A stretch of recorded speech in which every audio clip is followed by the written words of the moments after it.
जो सती मैया अग्नि में जल करके राख हो गई थी, हिमालय पर्वत पर एक बड़े सुंदर राजा है। और ये एक से एक मुद्राएं राजेंद्र सिंह यादव साहब जी ये प्रसिद्धपुर की तरफ से दान करते हैं। और ये एक से एक मुद्राएं धीरपाल यादव जी की तरफ से प्रसिद्धपुर की तरफ से दान करते हैं। भगवान इन्हें हमेशा हमेशा के लिए आगे बढ़ाता चला जाए। राजा हिमांचल के घर में इनकी पत्नी का नाम है मैना। मैना के गर्भ से ये जन्म लेती है कौन?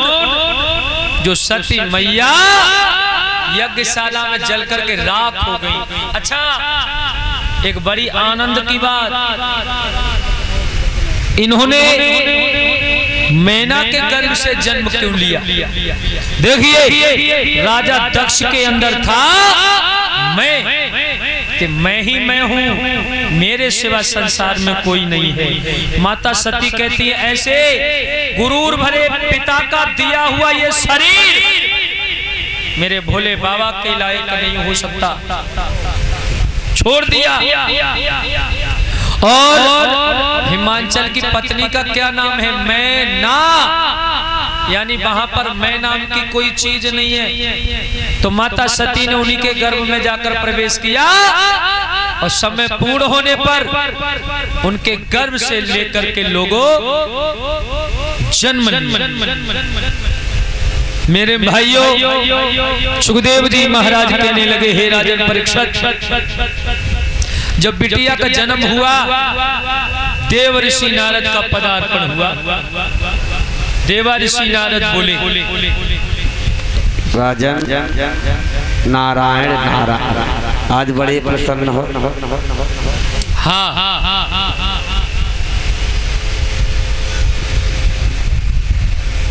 हमारे महाराज जी ये हमारे लिए कुछ दक्षिणा प्रदान करते हैं। भगवान सर्वदा सुखी रखे। कहिए, आज बड़े प्रसन्न दिखाई देते हो, क्या बात है? तुम्हें नहीं पता मेरे आंगन में एक बिटिया का जन्म हुआ है। बिटिया का जन्म? हाँ। कहाँ है बेटी? लोगों, देव ऋषि नारद ने लड़की को बाहर बुलाया। जो देवा ऋषि नारद ने बिटिया की हस्तरेखा देखी। महाराज हाँ बोलो। हमारी बिटिया की हस्तरेखा देखो। तुम्हारी बिटिया की हस्तरेखा जितनी सुंदर हमारी जो बिटिया है, कई तनु सुंदर हमें दामाद भी मिल जाएगा। यथा नाम कथा गुण। ओहो, क्या बात है, बहुत सुंदर। जैसे इसका नाम वैसे गुण भी है, थोड़ी गड़बड़ी है, कोई खास बात ना, थोड़ी सी। ये बताइए कि जितनी सुंदर मेरी बिटिया है, क्या इतना ही सुंदर मुझे दामाद भी मिलेगा? राजन आनंद ही आनंद नहीं, ये कन्या ना भवानी है, आदि शक्ति प्रकटानी है, अपनी भाग्य की ज्योत निशानी है। आनंद ही आनंद है, लेकिन थोड़ी गड़बड़ी है बेटी, देखे गड़बड़ी थोड़ी जाए। लोगों, देवा ऋषि नारद बोले, सुन मां, भूतनाथ शंकर सोपति मिले गो।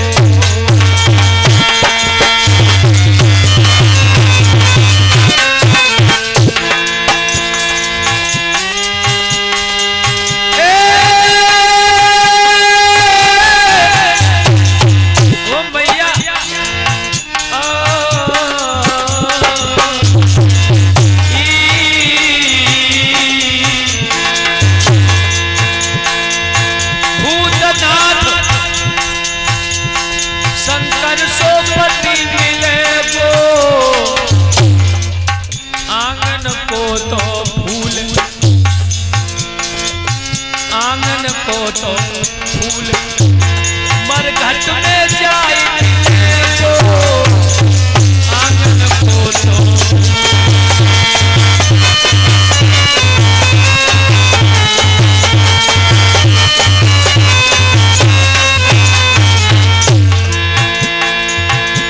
मेरी माता किस्मत लगे की सोई गई, सुन के इतने बेर सुन के इतने गिरजा की मैया रोई गई सुन के इतने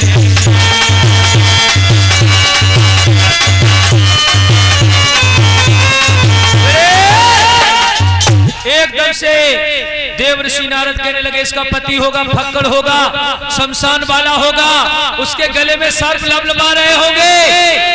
और मैं खुले शब्दों में बता दूं, भूतनाथ भुवनाथ भगवान शंकर इस लड़की के पति होंगे। अरे भैया सोई एकदम से मैना रोन लगी, अरे दैया रे दैया, मेरी सोने जैसी बिटिया एक बवजिया को बिहाई जाए। देवर्षि नारद बोले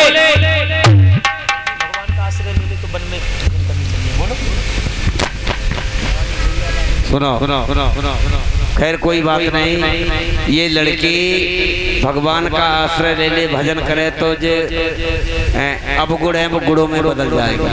तपस्या करने के लिए राजा ने अपनी बेटी को भेजिएगा। महाराज हाँ गिरजा ने जो इतने शब्द सुने, भैया हाय निकल के चले भाई, कैसे चलिए भैया। अब धीरे धीरे गिरजा चली भाई दद भमर कलियों पे, पामरे दद चंप कलियों पे।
जंगल में तपस्या करने के लिए बैठ गए। और ये नेत्रपाल यादव जी प्रसिद्धपुर की तरफ से 101 मुद्रा दान करते हैं।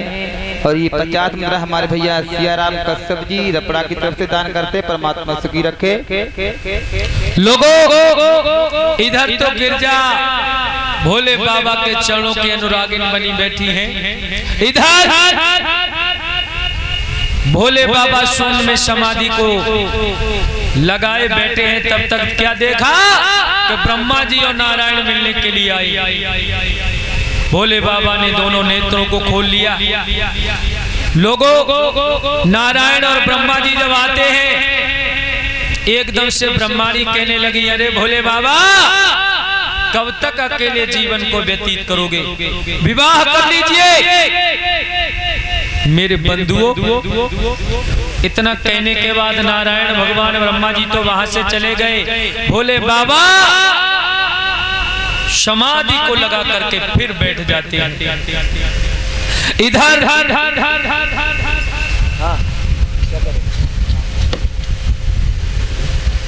समाधि को लगा करके जब बैठ जाते हैं, मेरे प्यारे भक्तों, इधर तारक नाम का एक बहुत बड़ा पिशाच पैदा हो गया। सभी देवता लोग कहने लगे कि ये तारकासुर को मारने वाला केवल भोले बाबा का पुत्र होगा, वही तो मारेगा इसे। देवता कहने लगे तो पहले भोले बाबा की समाधि खुलवाओ, फिर विवाह करवाओ, तब पुत्र पैदा हो, तब जब राक्षस का बद हो। प्रतीक्षा करो, क्योंकि हे देवताओं, तारकासुर नाम के पिशाच को हमही ने वरदान दिया है, क्योंकि उसने तपस्या की, उसने अमर तप तो मांगा, ना देने पर उसने कहा कि हमारा वध भोले बाबा के पुत्र के द्वारा हो, क्योंकि भोले बाबा समाधि में थे इस समय, आज भी समाधि में। पहले भोले बाबा खुलवाओ समाधि, फिर करवाओ शादी, तब होगा लला, तब राक्षस खेलेगा कला।